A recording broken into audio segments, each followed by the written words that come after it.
Purpose of indemnity clauses overall is to ensure that patients and consumers have a pathway to be fair, the purpose of indemnification clauses is so you don't get sued if there's a problem. That's what indemnification means. Can you just confirm that there are indemnification clauses in these agreements? Sounds like you won't tell us about them. Indemnification is standard. If the committee goes ahead, what in there is making you feel insecure that you would like changed? So again, not to negotiate here. I think we have more capable teams of doing that than us here tonight.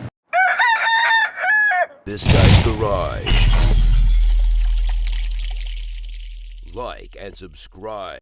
Thank you, Chair. So much about this situation, frankly, is just mind-boggling to me. We have one of the chief accountability committees in Parliament that is asking for vaccine contracts related to the COVID-19 vaccine. We are not asking for it for public release.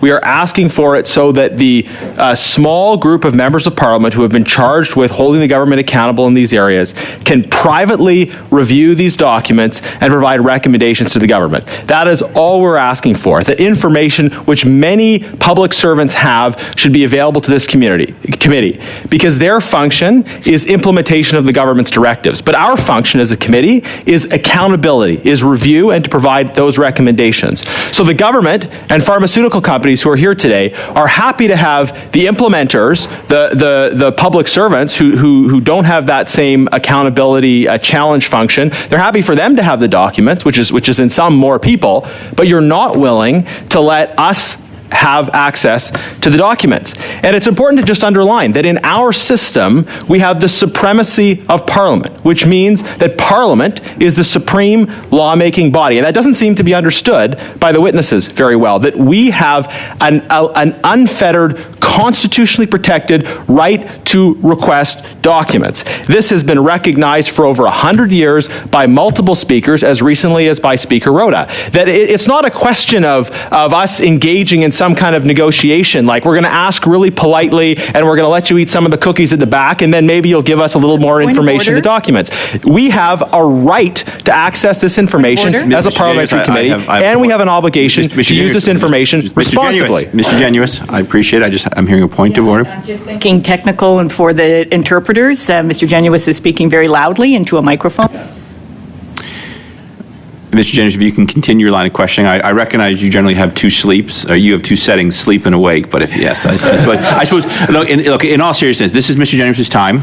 Yeah. He's welcome to ask these questions any way he sees fit, but given the fact that we do have translations and concerns about hearing, I would ask that you just be aware of that, and I ask you to proceed as well, and I've stopped the clock, and I'm going to start it again. You have 3 minutes and 22 seconds remaining. Okay. Thank you, Chair. This situation is outrageous, and we can have some levity in passing, but I'm extremely frustrated by it that we have witnesses who don't understand how the law works, who don't understand the fact that a parliamentary committee is unfettered in its right to access documents. And we should use that power responsibly. We will use that power responsibly. We are not seeking these documents for public release. We are saying that these members of this committee should be able to privately access this information so that we can provide information to the government. And yet the government is unwilling to provide these contracts, and you are opposing the provision of these contracts. And it makes me wonder what in it is so damaging to you or to the government that allowing members of Parliament to privately review them would be such a concern. Now, I want to particularly highlight that Speaker Anthony Rhoda made a ruling at the end of the last Parliament that reaffirmed 100 years of precedent, saying that parliamentary committees have an unfettered right to access documents. Do you recognize the authority of the Speaker to make that ruling, and do you believe that the government and that companies should comply with the law in this respect? And I'll take a short answer from all of the witnesses. Do you recognize the authority of the Speaker to make this ruling and the obligation of the government and of companies to comply with the law? We'll start with Mr. Baylett. Sanofi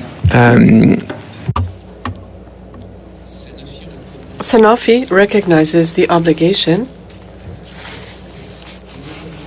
that we have to respect laws, and we respect laws wherever we operate.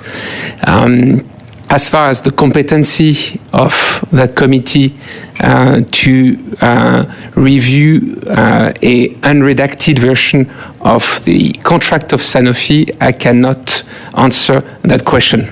So you don't think we're competent, but you accept the Speaker's ruling and the obligation to provide? I would not judge. Okay, well, Ms. Sampson. That's not what I said. Thank you. Okay, well, I don't know what you said, but I only have so much time. Ms. Sampson, do you recognize the Speaker's ruling and your obligation to comply with the law? I understand the direction that this committee would like to take, and I am not refuting any of the authorities that have been placed with this committee, but it is still Pfizer's position that we not provide an unredacted contract. So again, not really an answer. 45 seconds. Big Pharma's not supposed to be above the law, and we need these contracts. Ms. Gauthier, what's your position on the Speaker's ruling? Yeah, so I mean, we comply with the laws in every country where we operate. Okay. We will always continue. And that includes an order of a parliamentary committee. We will comply with the law Thank in you. every Thank country you. where we operate. The gentleman from Medicago. You've already said you provide the unredacted documents. I hope that the government doesn't continue to try to cover for the desire of some industry to hide these contracts. I want to also just ask, who asked for the confidentiality contracts? Was it a demand from industry in these negotiations, or was it a request from the government? Mr. Jennings, we'll have to come back to that, I'm afraid. Ms. Sampson from Pfizer specifically, can you confirm that your company retained McKinsey? For what period, and is your relationship with McKinsey ongoing? I'm sorry, could you be a little more specific? McKinsey and Company? Pfizer Canada? Pfizer Canada first, and then Pfizer globally. I will get back to you. Unfortunately, I don't have that information with me right now, but I can submit that to the clerk. Okay, you're the president of Pfizer Canada. You don't know if you've ever retained McKinsey, either way. We have. If I may, on this one, I could clearly say that we never worked with McKinsey related to any contracts for vaccines or any other contracts in Canada. Has Pfizer Canada retained McKinsey in recent years? Mr. Paquette? I'm not aware of any contract that we have with McKinsey outside of what we can do in my area, which is for vaccines. You're not aware of anything outside of that area, or you're not aware of anything in that area? I'm not aware if we've worked or not with McKinsey. I know that in vaccines, we haven't for the contracts, that's for sure. Okay. It has been reported in the media that McKinsey has done work for Pfizer. It's been reported that they were simultaneously advising governments on their COVID response. And it's also been reported that McKinsey was advising a provincial government specifically on negotiation of agreements. So I would appreciate a follow-up in writing to the committee. Now, in also staying with Pfizer representatives, in 2009, Pfizer and one of its subsidiaries paid over $2 billion in the United States in a healthcare fraud settlement, resolving civil and criminal liability related to Bextra.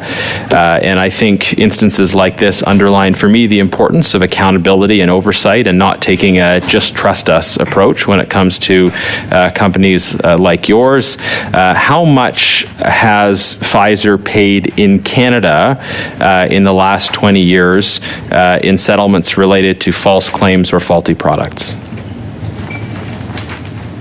I am not aware of any settlements that we've paid in Canada. I can bring that back to the court if there are some, to the clerk if there are some, but none that I'm aware of. But I am glad that you raised that, because that is, it's a matter of trust, right? Yeah, and it is a matter of trust. And so I'm just trying to understand, you said that you're not aware of any settlements paid in Canada. There have been multiple, $1 billion plus settlements related to Pfizer's products in the United States.